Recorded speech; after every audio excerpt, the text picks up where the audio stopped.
If we were to meet an extraterrestrial civilization, the chances of them being the same age as humanity are slim to none. If they're much younger than us, it might be difficult or impossible to communicate with them. But if they're older, say 1 billion years more advanced than us, then what might they be like? How would they look? What technology would they have? And what would they be capable of? Let's find out. If you think it's hard to imagine what technology may exist in 1 billion years, it's even more difficult to comprehend what life may look like after such 1 million millennia of evolutionary development. On Earth, the first multicellular organisms only developed around 800 million years ago. So over 1 billion years, how would organic life develop? When you look at a single cell of bacteria and you compare its experiences, limitations, and capabilities to that of a human, how can we even comprehend what gifts another 1 billion years of evolution may bring? Although that is assuming that evolution would continue biologically. If a race was 1 billion years older than us and had progressed along roughly the same technological direction, at some point, biological evolution may end. For if a civilization is capable of manipulating their own bodies on a cellular level, then that makes them practically immortal, invincible, and all-powerful. Where else do you go from there? You don't need gills, wings, or laser vision if you're able to edit yourself and the world around you. So, would a sufficiently advanced race shed its biological form and become entirely artificial in nature? Susan Schneider of the University of Pennsylvania thinks so, as she was quoted as saying, "I think it very likely, in fact inevitable, that biological intelligence is only a transitory phenomenon. If we ever encounter extraterrestrial intelligence, I believe it is very likely to be post-biological in nature." Ever since we've dreamt of alien species, we've imagined strange creatures with tentacles, gray skin, and long, probing fingers. But it seems we've been thinking about them in entirely the wrong way. A 1 billion-year advanced being may be technologically augmented to traverse and control the universe, because biological beings have limitations. A likely scenario is that an advanced civilization would use robots to travel across the universe, with self-replicating von Neumann probes heading out to colonize the cosmos while their biological masters stay home. It is even thought possible that an alien von Neumann probe could have kicked off life on Earth, with its remnants still left over on our planet or the Moon. But a more important question concerns the nature of these robots. Are they a civilization's tool, or their successors? Will consciousness be able to be transported into a non-biological entity? And if so, is this how a 1 billion-year advanced civilization would appear to us? It's certainly one possibility, but Arizona State's Paul Davies thinks we'd be lucky to even recognize a 1 billion-year advanced civilization, because he believes they may not be made of matter at all. Imagine going back a few hundred years and trying to explain non-tangible concepts like software, music files, and porno JPEGs to a regular human. Then push that idea 1 billion years into the future, and try to picture where technology may take us next. Paul Davies believes that advanced technologies and their masters may not have a physical form. They might not be constrained by size or shape, space or time. They won't act like we do, and they certainly won't think like we do. Alien civilizations 1 billion years ahead of us will operate on a level we cannot imagine, comprehend, or detect. And that means we wouldn't know if they were stood right in front of us. So this brings us to an interesting conclusion.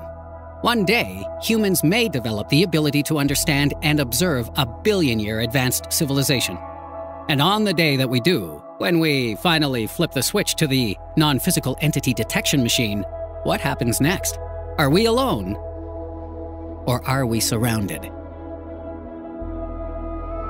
To imagine what a 1 billion-year advanced civilization may look like, we must first consider where we humans are technologically and where we're likely to be in the future.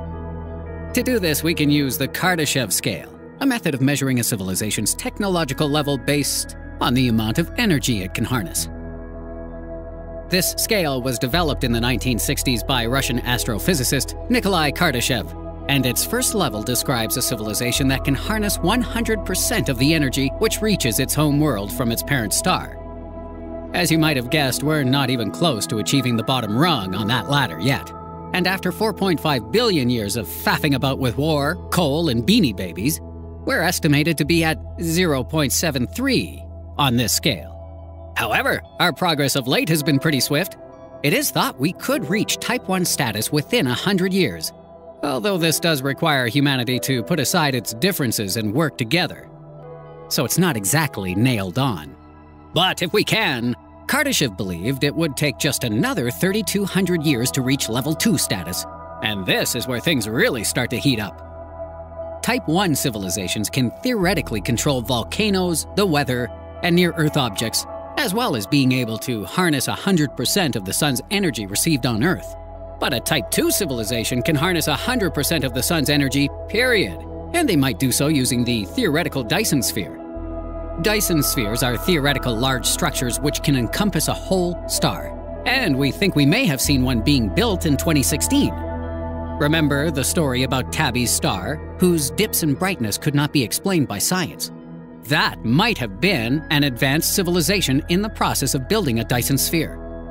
A Type 3 Kardashev civilization is able to colonize star after star using endless Dyson spheres to harness energy on a galactic scale. This could be done remotely by swarms of robots.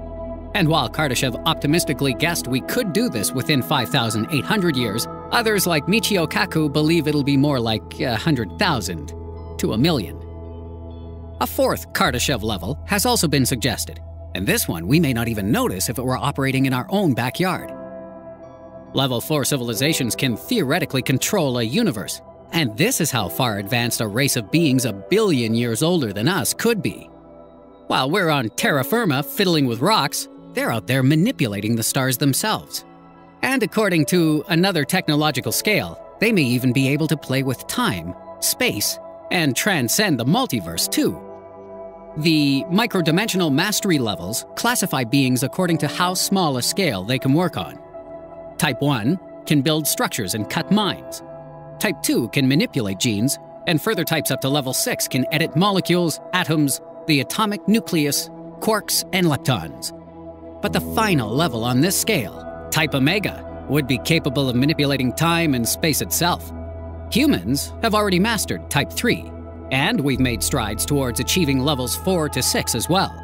So, are we closer than we think to becoming a godlike civilization? Because if you could manipulate space and time, or even just stars and planets, your work would be on such a grand scale, it'd be indistinguishable from nature. Humanity itself could be the result of such work, as it's entirely possible some ancient civilization got lonely and slung a bunch of microbes towards Earth just for someone to talk to.